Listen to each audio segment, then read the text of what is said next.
नमस्कार सर्वांना. First time असं झालं की मी निघताना कोणताच व्हिडिओ शूट नाही केला माझावाला आणि डायरेक्ट तुम्हाला रोडचा व्हिडिओ दाखवते आहे.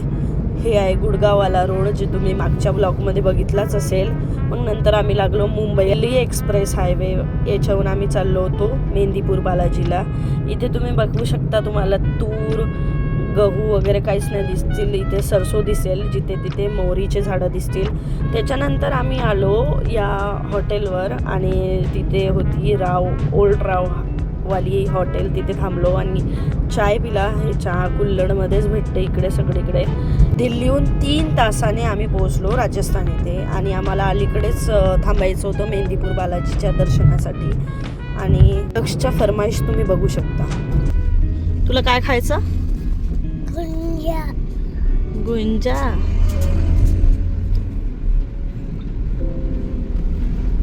गुंजा म्हणजे भजे. नाही, गुंजा म्हणजे काय? गुलाबजामुन.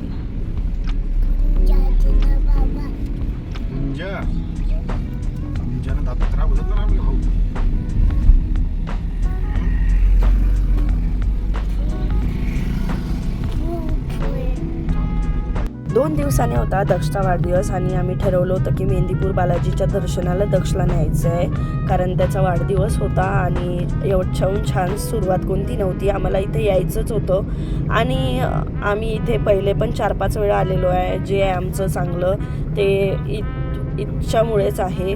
आणि काही लोक अंधश्रद्धा वगैरे याच्यावर बिलीव्ह करतात, पण त्यांनी नक्कीच इथे आवर्जून भेट द्या आणि दर्शन घ्यायला या. बालाजी म्हणजे हनुमानजी इथे आहेत आणि साक्षात हनुमानजी आहेत आणि खूप सारे छान अनुभव तुम्हाला इथे आल्यावर येतील. आणि दक्ष झाला तसं आम्हाला इथे यायचं होतं, त्याला दर्शनाला घेऊन यायचं होतं, पण आमचं झालं नाही. आणि योगायोग आमची इथे दिल्लीला पोस्टिंग आली आणि इथून जवळच मेहंदीपूर बालाजी आहे, म्हणून आम्ही दर्शनाला आलो. जास्त काही मी इथे शूट करणार नाही आहे गोष्टी, आणि खरंच इथे शूट केलं बी नाही पाहिजे. जे काही दाखवेल ते शॉर्ट व्हिडिओ आहेत, खूप जास्त मोठा व्हिडिओ नाही आहे.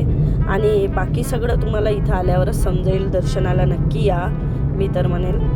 जास्त वेळ नसला तरी आज रात्रीची संध्याकाळची आरती आम्ही घेणार आहे आणि आत्ता दर्शनाला जाणार आहोत.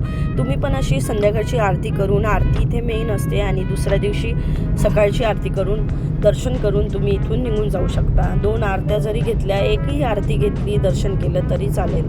हे जाता जाता आम्ही मागे ज्या धर्मशाळेत राहिलो होतो त्याच धर्मशाळेत आम्हाला जायचं होतं. त्याच्या अगोदर आम्ही बालाजीचं दर्शन घेतलं.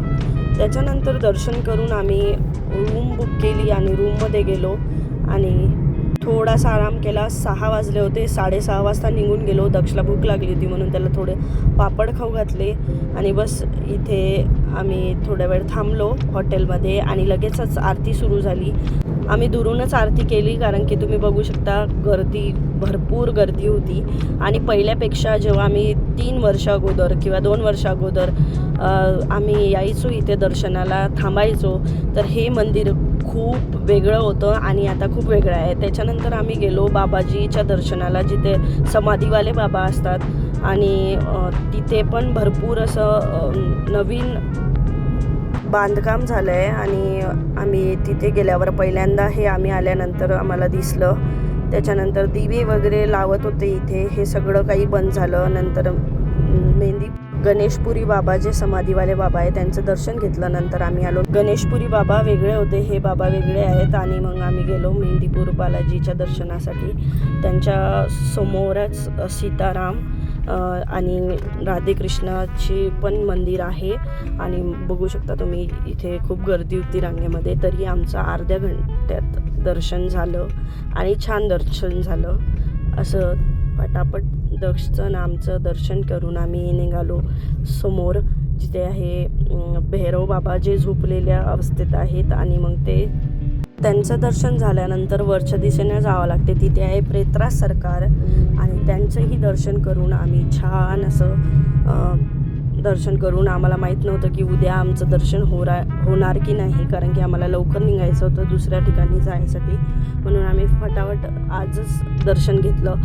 तुम्हाला मेंदीपूर बालाजींचं दर्शन दुरून होऊ शकते, बाहेरून होऊ शकते, पण जे पुढे आहे भैरव बाबा आणि प्रेतराज सरकार यांचं दर्शन होणार नाही. म्हणून रांगेत लागा आणि त्याच दिवशी तुम्ही दर्शन करून दुसऱ्या दिवशी नाही केलं तरी दुरून केलं तरी चालेल. हे आहे भैरव कोतवालजी, हे आहेत प्रेतराज सरकार आणि त्याच्यानंतर दर्शन करून आम्ही निघालो जेवण करायला हॉटेलमध्ये. इथे तुम्ही कोणत्याही हॉटेलमध्ये जा, तुम्हाला प्युअर व्हेजिटेरियन बिना कांद्या लसणाचं जेवण भेटणार. नंतर छान असं जेवण केलं. सकाळी उठल्यावर आम्ही पोहे एन्जॉय केले. थोडीशी शॉपिंग करायची होती, म्हणजे थोडीशीच. ते हे स्टिकर्स वगैरे घ्यायचे होते, हे घेतले. इथून तुम्ही कोणत्याच प्रकारचा प्रसाद घरी घेऊन जाऊ शकत नाही, म्हणून आम्ही प्रसाद खरेदी केला नाही आणि घ्यायचाही नाही आणि घरी न्यायचाही नाही. बस मग इथून आम्ही निघालो पुढच्या दिशेसाठी. कसा वाटला तुम्हाला हा व्लॉग कमेंट करून नक्की सांगा.